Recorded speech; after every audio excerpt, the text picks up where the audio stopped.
saya sudah ambil keputusan untuk fokus di Allianz sebagai bisnis utama saya. Udah confirm ya ini ya, memang mau jalanin bisnis di sini nih.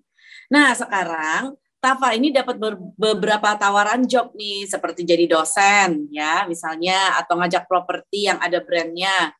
Nah beliau ini sedang mempertimbangkan untuk ambil side job itu karena demi network, hanya untuk networknya.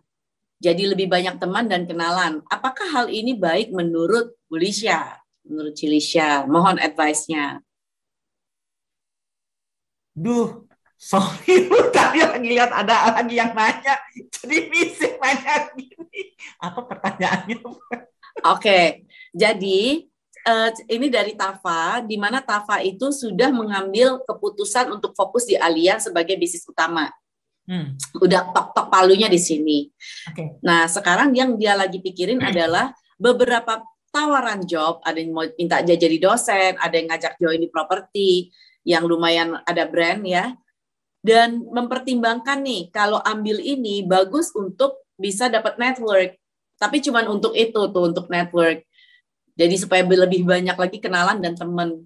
Nah, apakah menurut Cilisha ini tuh baik?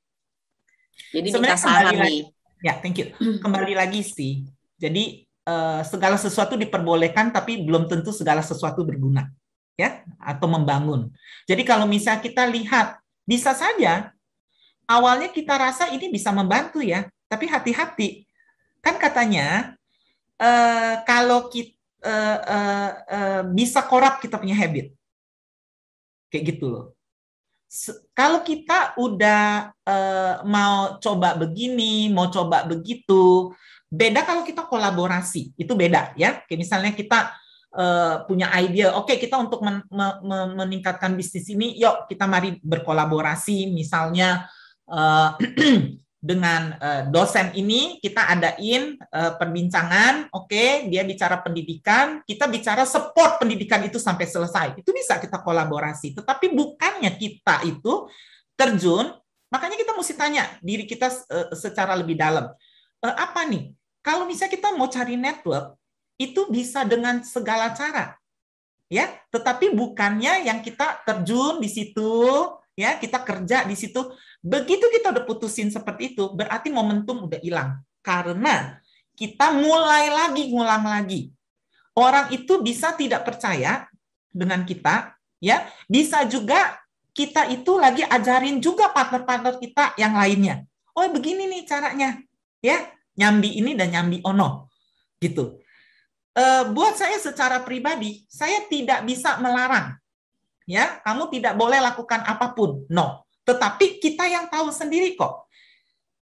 Saya sendiri secara pribadi, saya membuat diri saya sampai no way, gak ada cara lain, saya harus kerjain ini. Makanya saya tidak ada distraction. Seperti Deprita kemarin cerita bahwa kalau kamu pulang dari luar negeri, kamu mau ketemu sama orang yang kamu sayangin, meskipun jalanan macet. Kamu tetap hadirin jalanan macet itu sampai ketemu. Tapi kalau udah banyak pilihan, ngafe dulu lah, entar beginilah, entar kagak pulang-pulang. Dengan alasan banyak ya. Dan valid alasannya itu. Jalanan memang betul macet. Apa? Tapi kita lihat. Kalau kita mulai kompromi sedikit demi sedikit. Itu yang namanya drift away. Jadi kalau kita itu hanyut, belum tentu bahaya kalau kita sadar. Kebanyakan pada nggak sadar waktu hanyut. Megangnya salah. Yang dia pegang matahari. Bukannya dia lihat pantai. Dia udah bablas kemana-mana. Jadi kayak gitu sih. Jadi kembali lagi, kamu mesti tahu tujuan hidup kamu apa. Kalau saya tahu. Saya maunya apa, saya tahu. Ya, karena saya udah tahu bahwa yang saya mau adalah saya kerja keras, saya harus ada hasil. Saya nggak mau kerja keras, nanti satu hari zong, hasilnya nol. Jadi kembali lagi kepada kamunya. Saya secara pribadi saya nggak bisa bilang, oh iya, oh enggak. Tapi kamunya sendiri tujuannya. Tanya yang paling dalam. Karena kalau mau cari network, dengan cara apapun bisa. Nggak harus kerja. Di tempat lain untuk dapat network. Kita bisa melalui sosial media, kita bisa berkomunitas, kita bisa bertetangga, kita bisa banyak. Kenapa? Ada orang yang suka bilang sama saya memang ngelamar MLM supaya saya gali di situ, ambil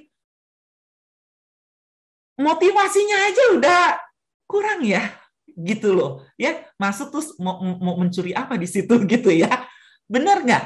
Ya, kita juga nggak mau dong di situ ada orang yang mau join kamu. Kamu mau nggak ada orang mau join grup kamu, tapi dengan motivasi mau ngambilin anak kamu? Kesel kali ya. Ya kan? Dan jangan gituin orang. Kayak gitu. Jadi kita mesti tahu, oke, karena ada orang yang begitu ya, nggak suka terus bilang begini, orang itu udah main MLM. Oh, ini udah ketahuan, ada buktinya apa segala macam. Saya bilang, apa yang kamu nggak mau orang lain lakukan, kamu jangan lakukan. Saya tanya sama dia, kamu sendiri kalau ada orang MLM yang join sama kamu terima nggak? Terima. Lah, terus kenapa kamu begitu? Karena nganggurnya banyak, rekrutannya kurang. Makanya sampai satu aja, sampai dikeker kayak begitu. Jadi apa yang kamu nggak mau digituin, kamu jangan gituin orang. Itu aja sih sebenarnya, ya. Oke, thank you. Jadi sekali lagi kita dapat satu prinsip ya. Nah, ini ada pertanyaan lagi yang cukup menarik. Ada banyak pertanyaan menarik sih, aku sampai bingung ya. Tapi mungkin ini dulu nih, mungkin ada juga yang mengalami ini. Pagi Cilisya, bagaimana hadapi prospek dengan alasan religius, seperti dia rajin beramal, rajin ibadah. Dia nggak perlu proteksi karena Tuhan akan jaga dia dari resiko atau orang yang bantu mereka.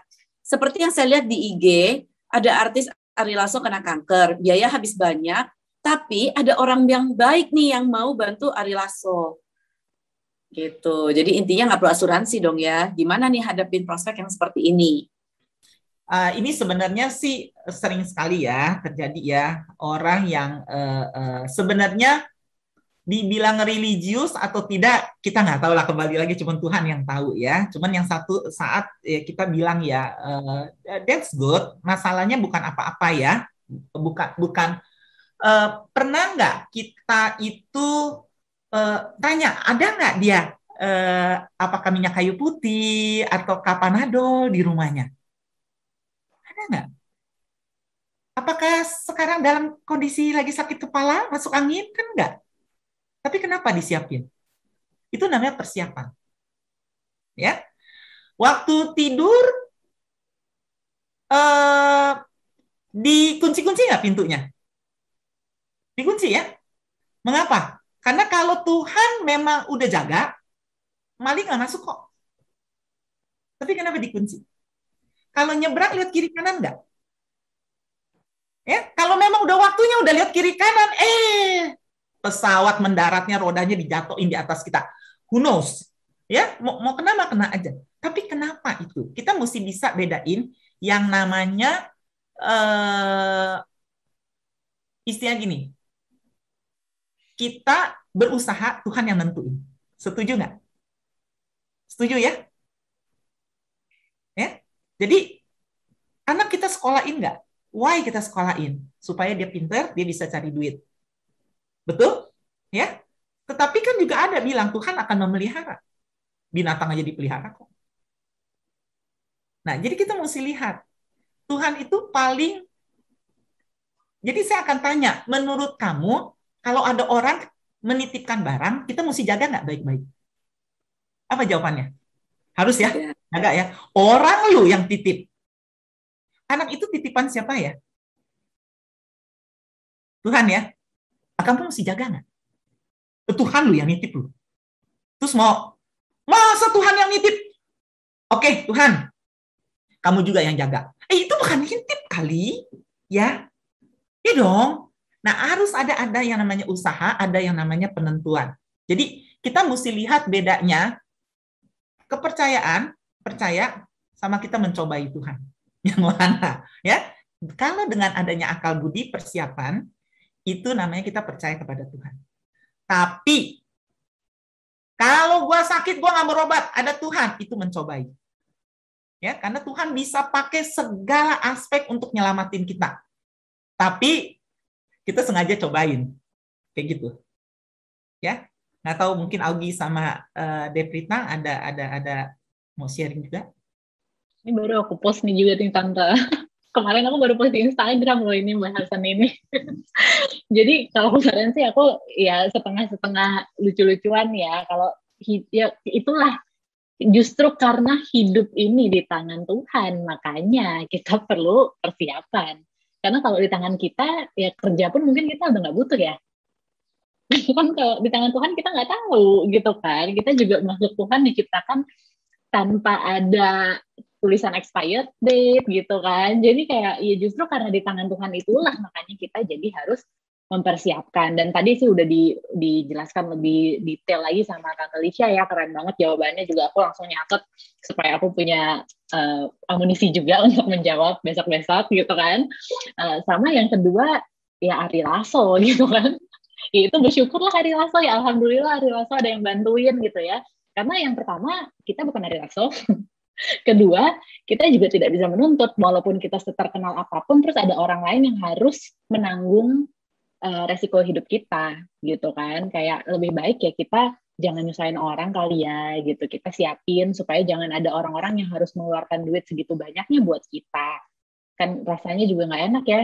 Walaupun ya tujuannya tercapai gitu, kayak dibayarin rumah sakit atau dibayarin pengobatan, ya puji Tuhan alhamdulillah. Tapi kan kalau aku sih aku ngebayanginnya aja ada rasa apa ya di hati tuh rasanya kayak gimana sih namanya juga kita kayak utang budi gitu ya, kayak utang budi, kayak nggak enak, kayak kepikiran juga nanti gue habis ini sembuh gimana nih cara gue balesnya. Itu sih yang kalau aku pribadi aku nggak nyaman ya dengan rasa itu.